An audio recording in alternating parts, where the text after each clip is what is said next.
My name is Graham Devine. I'm the lead story writer on Halo Wars at Ensemble Studios. Well, story in Halo Wars is actually set 20 years before the events in Halo 1.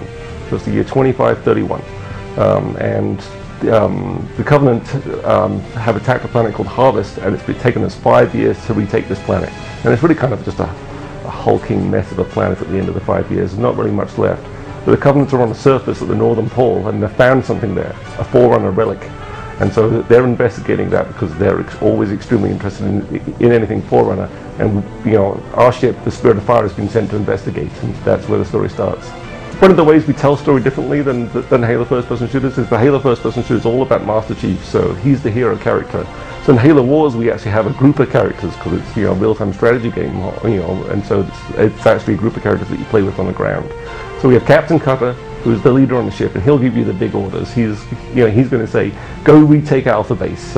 You have Professor Anders, who's the kind of alien expert, and she knows about the Covenant, and perhaps has a slightly more mysterious past.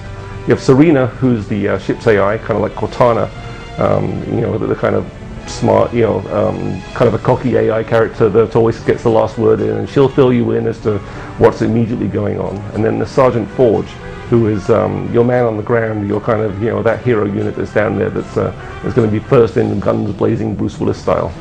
Well, the cool thing about the Covenant side is getting to see the actual skirmish mode playable today. The fact you can play as the Covenant is getting to feel that difference between the Covenant and the UNSC. So when you play as the UNSC, you're playing as that kind of regular military. That kind of, it's actually organised. That when they get things right, that those military come out. When you play as the Covenant, I mean, it's still an organised military, but they absolutely hate each other. They're kind of crazy. They're truly evil. So if you listen to to the way they talk and the way they the way they operate, the fact that they need a leader on the ground to lead them, and you're playing today as the Prophet of Regret or as the Arbiter, and getting to use their special powers, which is the single.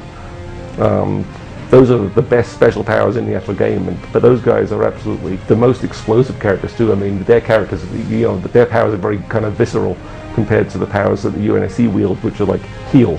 When it comes to running a story in the Halo universe, of course, it's really difficult to make a story which observes all of the canon and observes all of the actual events which are to come, because Halo Wars is set 20 years before the events of Halo 1.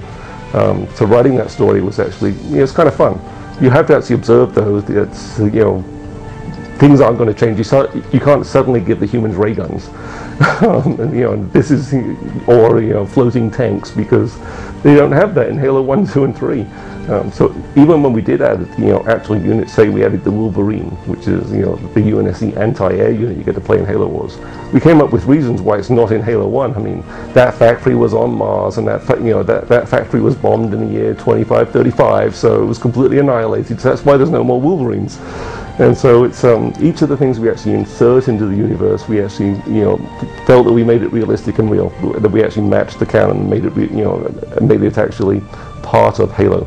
Halo Wars will be out in February 2009, exclusively for the Xbox 360.